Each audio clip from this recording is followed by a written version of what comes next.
Okay, good morning. We're in the middle of handling Cherem Rabbeinu Gershom.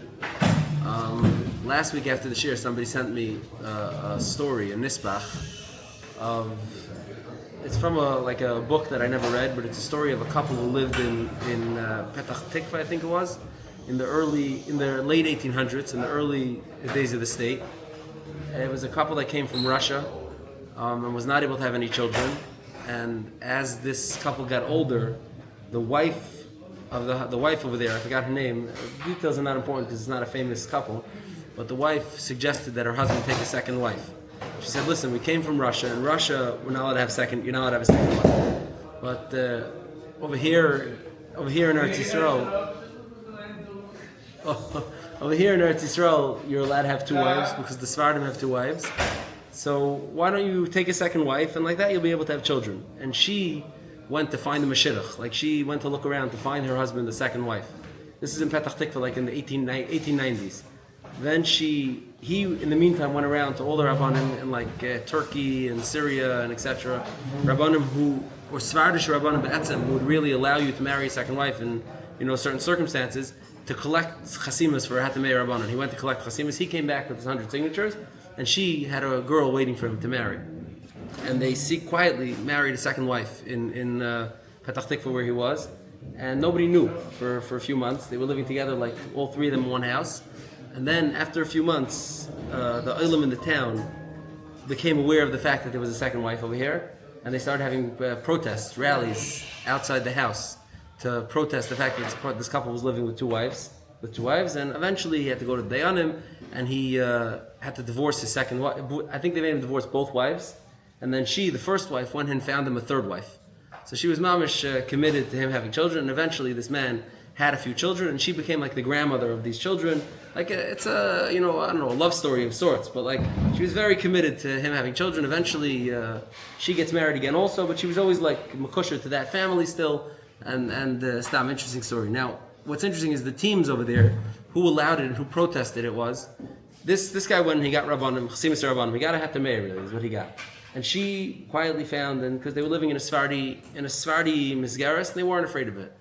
The people who were protesting was like the more modern people of the Moshav, who said this is mamish backward, this is not up to date, this is not modern, this is not current. And they're protesting. It's like protesting for modernity, like that they shouldn't be living what they told them was what they would bring on the posters that they had outside his house. Said, "Are we no different than the Arabs in the village of whatever the near Yahudia, or whatever the nearby village of Petach Tikva was, where they live? The Bedouins and these Arabs lived with one man with many wives. They're protesting are we no different than them?" Now, he had to divorce his wife, and the occurrence of people marrying more than one wife became less and less common, even in the Sephardic world. Why? Because in the Sephardim world, most of them, not all Sephardim, but a lot of Sephardim, put into the ksuba a clause into the ksuba that says that the husband's not going to take a second wife into this household. So even though it's not the Cherem Rabbeinu Gershom, they commit to this clause of not taking a second wife. Now, where did Cherem Rabbeinu Gershom and Sephardim really meet? Is as follows. In the beginning of the state, in the beginning of once the state was founded, so the Rabbanut, the chief rabbi of Israel, took on a new meaning, at least in their own eyes for sure. And this was a big tumult. The Briskerov waged a big battle against the Rabbanut, becoming too chal, too important, whatever.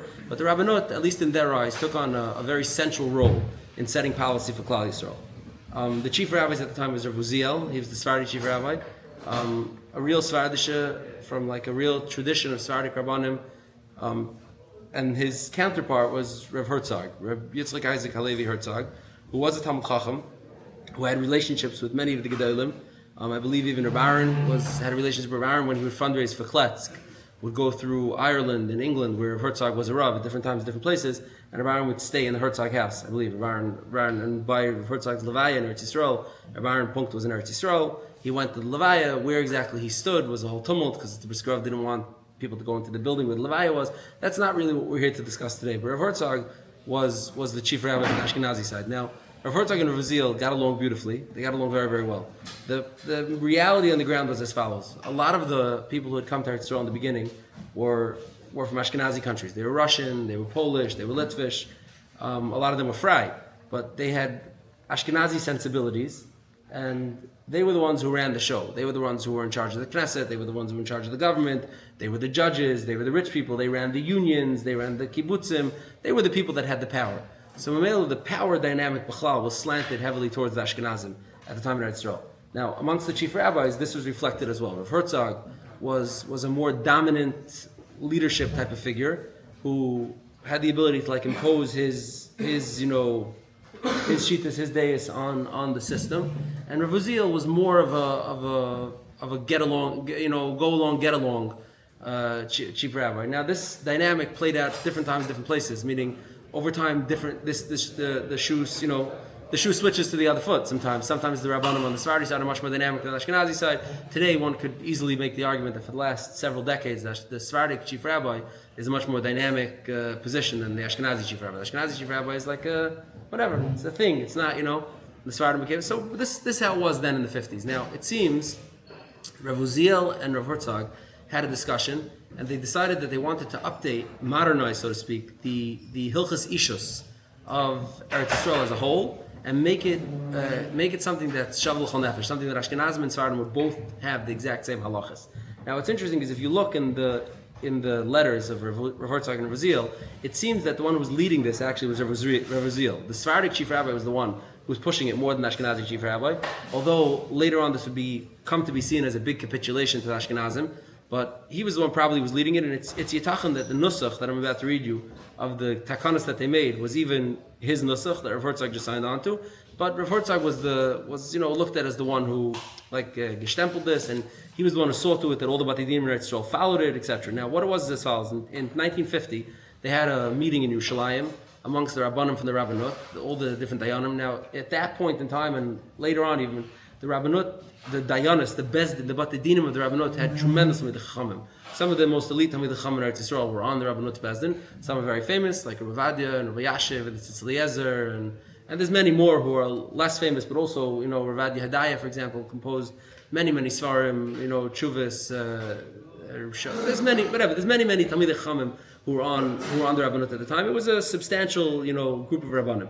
Now, they had a meeting. I don't know who participated in this meeting, but in 1950 they had a meeting, the Rabbanut had a meeting, and at that meeting they came up with a bunch of rules about how they're going to modernize marriage for all of Eretz Yisrael, and this was going to be binding for Sephardim and Ashkenazim alike. They made a rule for everybody. Now, I'll read you a little bit of it. It says as follows. Here, l'shem hashlomas ha'inyan in mevim kanas takanas tzgars.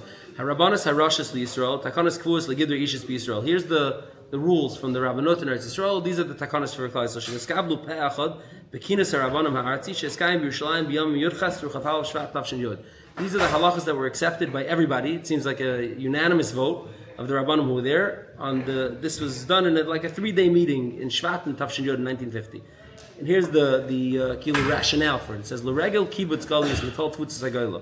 Because the fact that all different Jews from all different areas have gathered in Eretz Yisrael, mikatz ve'eretz ve'im rechakim, from all the farthest reaches of the earth and faraway islands, sha'ilum la'alafim u'ravavis, and they're coming up in groups of thousands and tens of thousands, misvashim be'eretz b'chesed Hashem aleinu ha'gadol, mevi'im itam min hagim kedumim, she'enim holmin etakanas chachamim marid arad Yisrael, she'bi'er HaKodesh Yerushalayim. Now this is a fascinating thing. They're bringing with them customs and minhagim that don't stem with the Rabbanim who are the marid aser in Eretz Yisrael. Now this line becomes like such a controversial line, because what the Rabbanut is claiming to be is presenting themselves as the Marid Asra of Yerushalayim.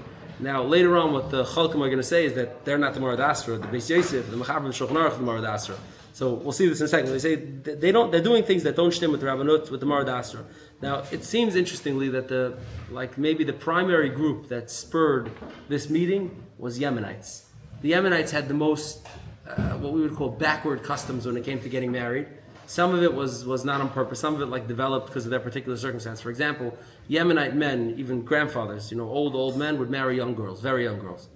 10, 11-year-old girls would marry men in their 50s and 60s. Now, why was this? So it's not just because that's what they did, and they could be second and third wives. The reason was because in Yemen, in the early 1900s, there was a rule that the state would confiscate all orphans. Any orphan who was left without, and not in the care of an adult, was confiscated by the state and raised by the state. In order to save children from falling into the clutches of the state, these men would marry sometimes second, third, fourth wives. They take a child into their home, but it could be a 10, 11-year-old child. Now, the problem is that started for that reason, and then it became the norm. I don't know if it was ever not the norm, but that became the norm. When they came to Israel in the 50s, in the 40s and 50s, that was still the norm. Now, to a cultured Ashkenazi guy who went to college in Lodge or something, he comes to Israel and he sees a 70-year-old man taking a 10-year-old girl for his third wife. It just doesn't work. He can't wrap his head around that. That's what they're discussing with. He says, hey, people are coming from all colors, stripes, and they have such different customs. It's not possible for us to wrap around the B'nai B'Yisrael, B'nai Kedushim, B'nai Suim, B'nai Gittim, B'nai Gershom, Yibim, Chalitza, V'davazeh, Alul, Lahavi, Machlekes B'Yisrael. This could cause fights and it could destroy the shalom of Klal Yisrael.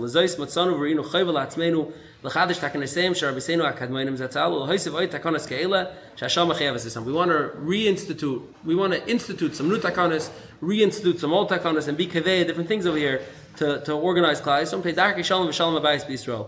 It says bringing shalom to Klal Yisrael, getting everybody to agree, to be on the same page, is one of the most important, rationales for takanas. We want to do this also. Now, here's the 3 or 4 takanas that they made. Now, takana number 1 is asur l'chalish v'ishim Yisrael l'kadosh l'arish leibishas chuppah v'asara achrei hashamas and nesum b'misra de lishkas rabbanut sheb'chol makom. You're not allowed to make a kedushin or a nesuin without you're not allowed to make kedushin without a chuppah and without 10 people, without the rabbanut. Now, this is just the most innocuous of all of them, is to keep kedushin and nesuin under the auspices of the rabbanut in an organized fashion that follows the halacha. Number 2 is as follows. Asur l'adam Yisrael l'kadosh le'isha she'iktana migil b'sheshes rishana v'yamechad. You're not allowed to marry any girl that's younger than 16 years old. She could be in danger if she gets pregnant. Sakanas maves la'em u'l'ober. It could be a danger, a life-threatening danger to the mother and the child. Bad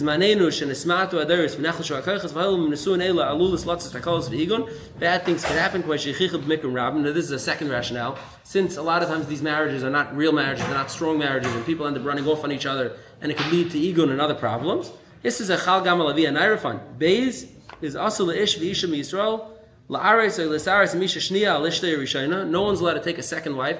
Now, they say over here, you're not even get engaged to a second wife, which is the chumrah of the Chacham Tzvi. The Ramah and the Chacham Tzvi have machlekes about this. They're being machmir like the Chacham Tzvi. You're not even allowed to get engaged to a second wife. Now, here it's interesting. This is slightly different than Rabbeinu Gershom. It doesn't say that you need 100 heter meir rabbanon. It says you need a heter of the rabbanot, Rashit Yisrael, which is not in place of a heter meir rabbanon. It means on top of a heter meir rabbanon. First, of course, you have to adhere to Rabbeinu Gershom's own charamas with all its rules, and after that, you also need a heter from the rabbanot to certify this marriage. And Gimel is beroiv kilas Yisrael v'chein kilas kashanazim sheba'aretz kiblu aleim la'halach, and this is from the most controversial ones. She mitzvahs chalitza kedemus mitzvahs yibum. That the mitzvah of chalitza comes before mitzvahs yibum, and that's what you have to do. You have to do chalitza, not yibum. Now, and then this continues on, etc. And this is a whole tshuva from Rav Herzog in Heichel Yitzchak and Even Ezer and Siman Aleph in Chelik Aleph and Siman Hey. He has a whole tshuva about this, and many of his tshuvas you could see the background of the shilas where this thing was tested and where it came into effect and where it was negay and etc. Now, Rav Herzog and Rav Uziel and seemingly unanimous consent of all the Rabbanim went meeting, paskin like this and made these rules. Now, I think the one about marrying, young children was not so controversial. I think in most of the world that was becoming the norms, and the truth is that if you research it, there's a lot of history to those takanas, meaning in Litva, in Russia, even in Sephardi countries, there was all different takanas that were being made, like a patchwork of takanas that were being made to prevent youth marriages. Now, they were not 16, they were 10, 11, 12. The mashal in not in Yemen, but I think in Morocco, the halacha, the takana was as follows. A rich man could marry a girl at 10 years old. Average person could marry a girl at 11 years old, and a poor person could only get married to a girl at 12 years old, because it had to do with parnasa. Meaning, if you could afford these women, you can't just take. That was like the takana. In Litva, they made a takana no one younger than 10 or 11. This is like an early takana. The Sha'ar Ephraim, actually that's a Hungarian takana. Sha'ar Ephraim made a takana in Hungary, not less than 11. Meaning there was like a patchwork of these takanas that were trying to outlaw youth marriage. So, and as you know, that wasn't such a controversial one. Now the second one, not marrying 2 wives, that's troubling, because the Sephardim tradition maybe is to be allowed to marry the second 2 wives. And the third one, by not doing Yibum, only doing Chalitza, that was the one that was, at least in Rav Ovadiah's eyes, the most controversial. Now, I want to, just before we move on to that, I want to share Rav Ovadiah's critique of this takana. He has like an extensive critique. Now, what's interesting is that Rav Ovadiah's critique started right away. What do you say? He is. He is. No, he's not in Hilchos Shleima. He works for the Rabbanut already. He's climbing the ranks in the Rabbanut. This is in 1950. In 1950, Rav Uziel is the Sephardic chief rabbi. Rav is a young man. And what's interesting is that Rav starts fighting this takana bravely in 1951. In 1951, he already has a tshuva where he strongly is chaylik on this takana, and he's arguing against it. What's interesting is that he's brave, but he's not silly. And this tshuva that he puts out in 1951, he does not publish in Yabiya Omer until 1976, when he's the chief rabbi already. And he's in charge of the Rabbanut. And he starts instituting this throughout the Rabbanut. And it's more as a tool in a fight that he's having with Rabbi Goren, the Ashkenazic chief rabbi, which I want to get to in a second. I just want to, let's break this apart piece by piece. Now, the idea that the Sephardim don't keep Cherem Devar Gershom, so we mentioned last week briefly, and I was mentioning it again. The Chuvas Rashba, the Rashba in two places discusses Cherem Devar Gershom. Now it's really a seer in the Rashba. The Rashba in Chelik Aleph, in Chuva Aleph Reish Hey, the Rashba says as follows. He says, "V'kvar mishanim kadmonius from early years ago, Hechrem Hagoyin Rabbeinu Gershom Arini Hagoyin Zatzal." Al kol mi she'yisa isha lishte v'afilu bas zuga shalishte aksher b'chol sheken kazu. Rabbeinu Gershom already didn't allow marrying two wives, taking a second wife. V'shnayim v'shlishim v'shnayim ba'aratz ze'el shenasu isha al isha rishayim machmash le'olam. But he ends up saying v'kalchem. Now, what's interesting is that this is a Rashba who was writing in Barcelona in the 1300s, and he's writing that Rabbeinu Gershom's takana was established and set up that people don't take a second and a third wife. Now, it sounds like if you read this Rashba, the Rashba holds that takana applies to Sephardim too. Now, what's interesting is that the Rashba in Chelik Gimel, in a Tshuva Taf Mem Vav, the last Tshuva in the Sefer, the Rashba writes as follows. He says, "Ma'aseh bo liyadim mitalmid Ashkenazi, she'oiseh ishtei balas mum me'oisen shlehay ro'il rashel l'kaima, machmas hatakana azu yatzim m'kaima bomim and polier v'shalach v'shali. V'amarti shemidaiti ein harav mater ezem p'nei shezem and advarim asher oisun la'ashek." And then he says as follows. He says, then he brings Rabbeinu Gershom's takana. He says, "Mikol makom, bein tikin, bein loy tikin." Whether Rabbeinu Gershom was misaken this takana, whether it wasn't misaken this takana, oisa takana lepashta b'chol gvul yiseinu. This takana was not widely accepted in our areas, in Sfarad where he's living. Ba'af loy begulas provincia smuchim l'tzarfas. Not even in the provincial areas that border Tzarfas. Lo shemanu shepashta. We never heard that it took root. U'maisim b'mekayim yiseinu b'tamid chacham v'anchi maisa shenasu isha al nasheim v'acherim rabim v'chashash shum adam b'davar zemei olam. Rajba says pretty clearly that the takana did not spread to where we live, and there are many Talmidei Chachamim and good, Yireim and Shleimim that marry second wives, and we never heard of them being worried about the Cherem of Rabbeinu Gershom.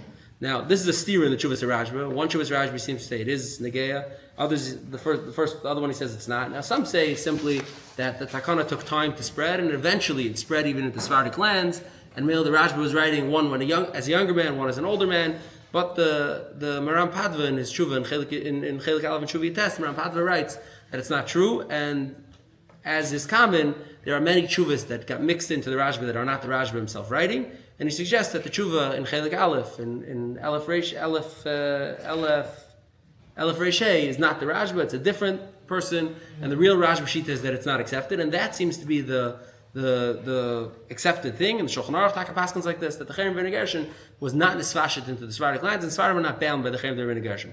Now there are many later Tshuvas, additionally, and Ravadi collects all these, we'll see them in a second, that say the same thing, that the minig of not marrying two wives did not spread into the Sephardic Kilas, and there's many examples of it. Now, I don't think it was, depending on the location you lived, it was either not common or non-existent, because in some Kilas they write it into the Ksuba, to avoid it, and some kilos it just wasn't the minig, and some kilos it was very common, meaning what we call the Eidot HaMizrach, not, I'm saying, the whole wide swath of what's called the Eidot HaMizrach. Some places it was non-existent, some places it was common.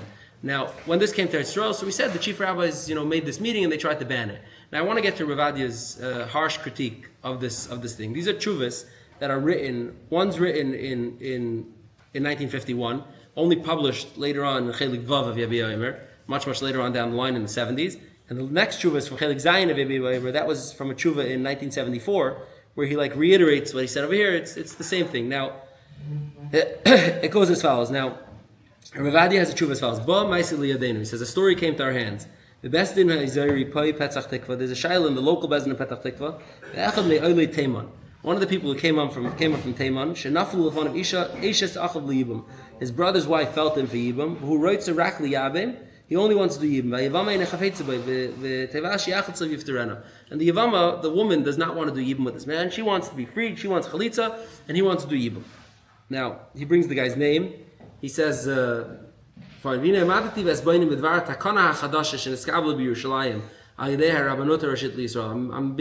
in this new takana that was accepted by the Rabbanot. It's brought in Hechel Yitzchak, which is the tshuva that we quoted from. Brings it, he brings the whole takana. And he brings he's particularly focusing on the one about Yibam now, and he says he brings the takana that says that only Chalitza, not Yibam.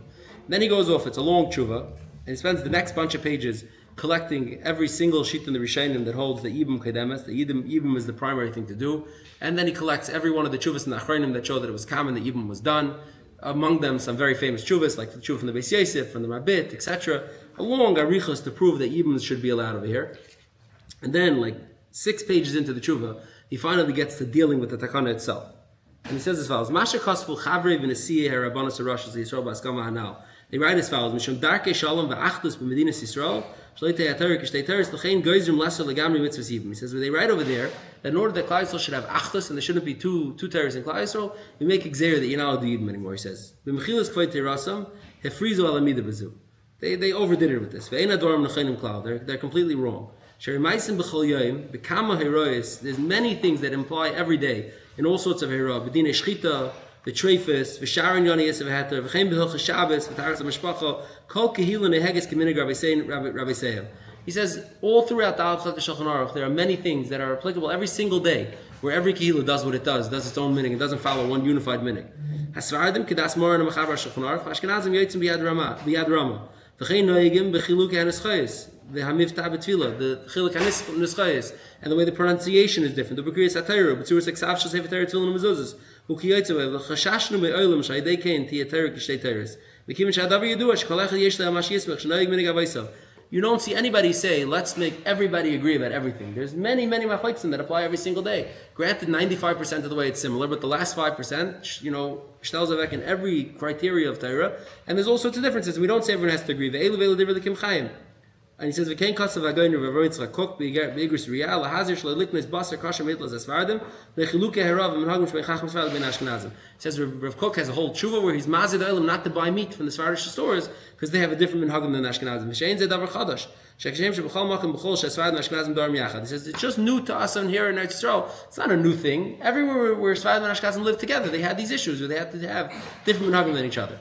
And then he brings a personal story. He says something interesting. He says, one second, we'll get the story. Then he says as follows. He brings a story as follows. There was a story. He in particular, he's upset at Rav Uziel for caving to the Ashkenazim. He writes like this. He says, "Re'ei b'sefer Tzvi Yisrael b'kontras b'yeshiva achas shemoyetzes Rabbanos Arashas Yisrael danu b'inyan hashchita b'dika beis mitachayim b'Eretz Yisrael." During one of the early Rabbanot meetings, they were being done about the shchita and the b'dikas in the kashas in Eretz Yisrael.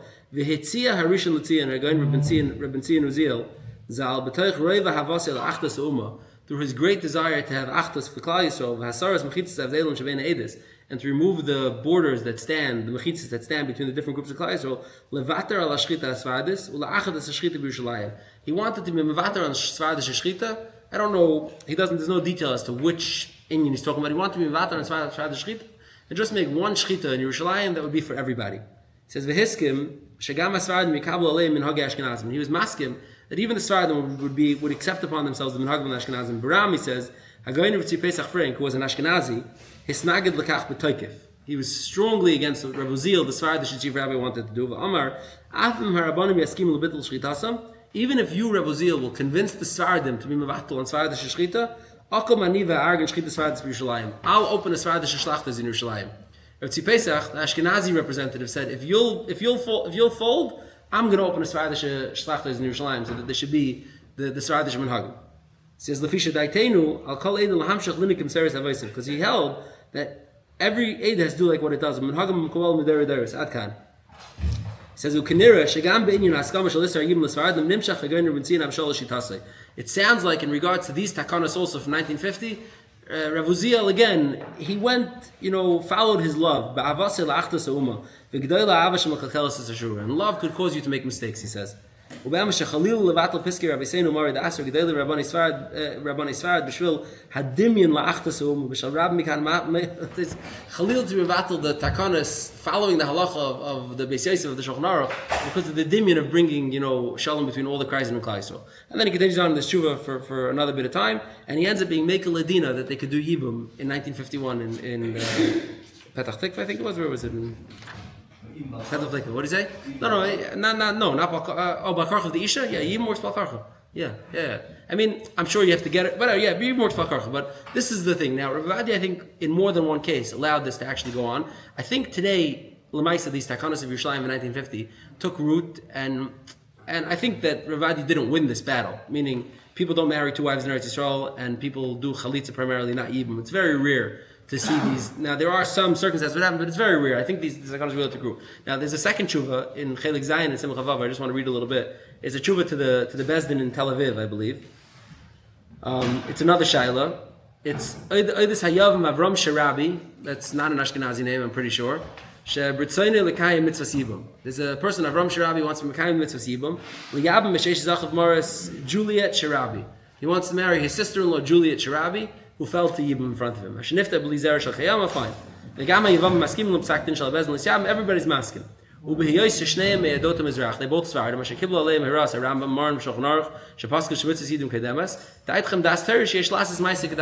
is what the Bezdin sent to Rabbi. Rabbi is going to strongly agree with it. Now he brings this Takanas from the Rabbanot from 1950, from Rabbi Tzin Meir Chayazil and Rabbi Yitzchak Isaac Halevi Herzog. But he says, Ulam einei kachachem shaper chazu shebeyois misharas pakadosh b'tei Rav Rashi. Fine. Now, I want to get to the part where he's. One second. So the first he collects all the shittas again to show that this is the mitzvah zibur kedemes. It's a short version of the same tshuva. This is me'ata yesh l'tmaya mashakasav rabbanim rashim l'Yisrael ligzer al kol teishvei Yisrael lesser aleim l'gam mitzvah zibur. It says it's very shver this that they made a takana to aser yibum. V'noiris neflesi v'miyochad al gainer mitzian revuziel sheich malam libam latzeis neged gedolei hapaiskim v'maran hakadosh shekiblu reis v'chal sheyer mekiyuzeh. So I don't understand how the Bezdin as a whole had the chutzpah to go against the Beis Yosef, and I certainly don't understand how the Sephardi chief rabbi went along with this. I'll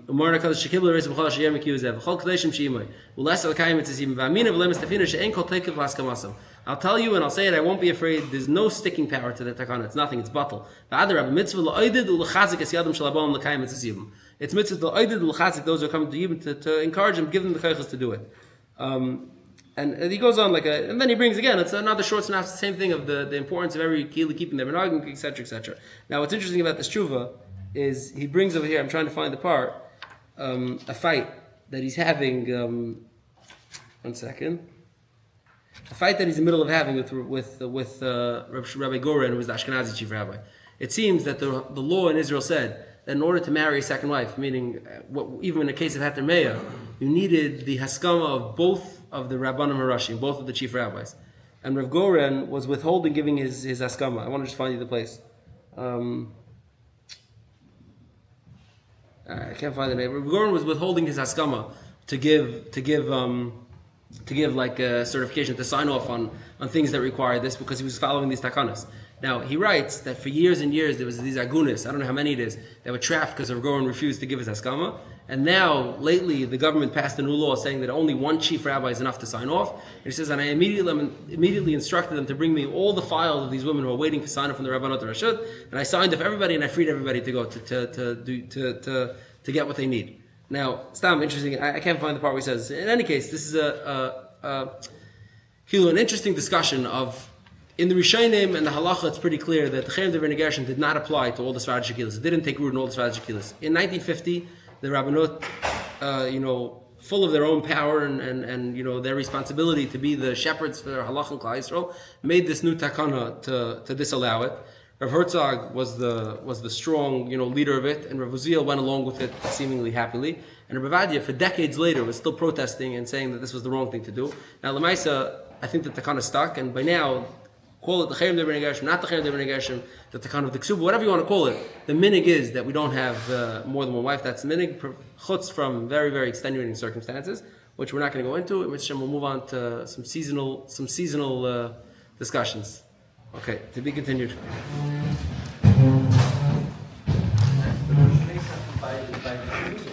You've just experienced another Torah class brought to you by TorahAnytime.com.